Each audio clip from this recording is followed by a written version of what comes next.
I am Jeanne Seaver. I'm a mother, a grandmother, businesswoman, child advocate, and community activist. I have 3 issues to discuss on behalf of some teachers, staff, and tax-paying citizens of this Chatham County. 1, the MLK Day letter. I want to follow up about the district-wide email sent out by our superintendent on January 15.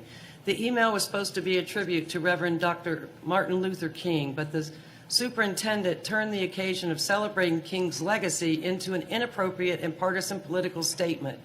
Instead of celebrating our similarities, she encouraged to resent and trust one another.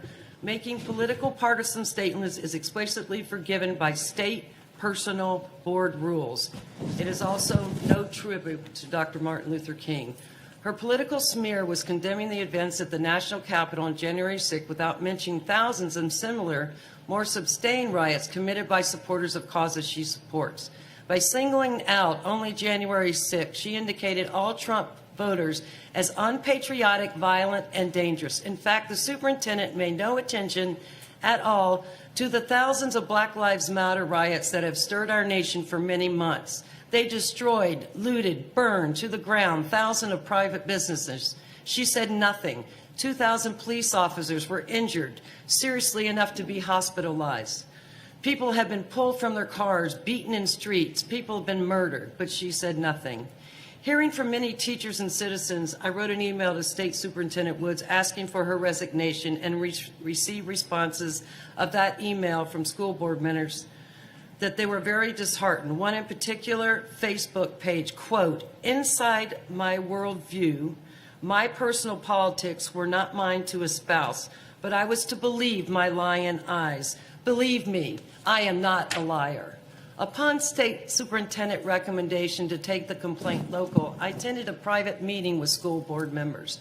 I expressed teachers and citizens' concerns that the content of her MLK email was inappropriate.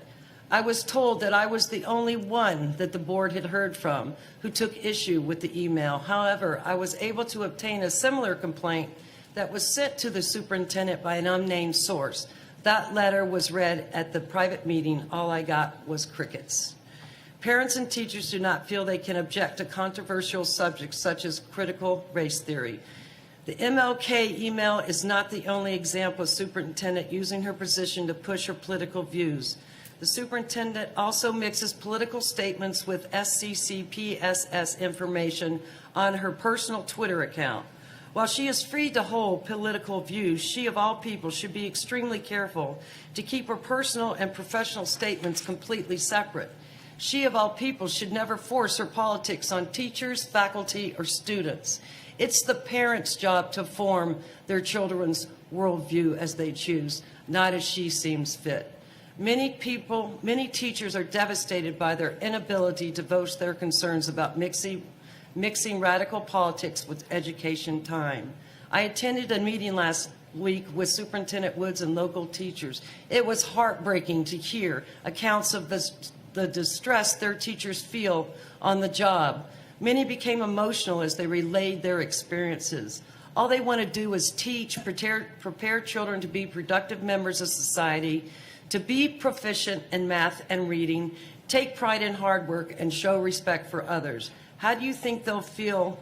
How do you think these already apprehensive teachers are going to feel when you force them to teach critical race theory? CRT has no place in the classroom. The schooling of CRT explicitly divides all people by race into 1 or 2 classes, the oppressor or the oppressed. We will not tolerate indoctrination and racism in our schools. Parents of all races and backgrounds in our district do not want CRT. Issue 3, masks. What parents want is for masks to be optional in the upcoming year. You as a school board should have no problem approving this as policy, since many of you are seen maskless at school functions on social media. In conclusion, I have with me 213 signatures on this petition asking for the superintendent's resignation. Parents, teachers, and taxpayers who have signed believe the superintendent's MLK email reflected poor judgment for someone in her position, as statements in the email were spiteful and divisive. There are signatures of constituents from every one of your districts. As many of you are aware, I am running for Lieutenant Governor in the great state of Georgia, and my key focus is on education. I will advocate to teach.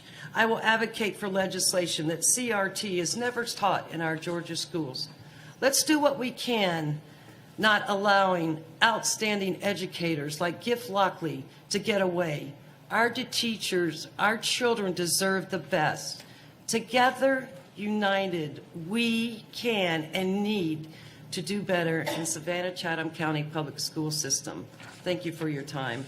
And I also have a copy of the speech and also a copy of the presentation that I attached and the official signed petitions of all 213 residents. Thank you, ma'am. If you'll in give them Chatham to County. the officer behind you, he will bring them up to us. We appreciate Any your, questions, comments? we appreciate your interest, ma'am. That's it? No questions, no comments? Okay. Thank you.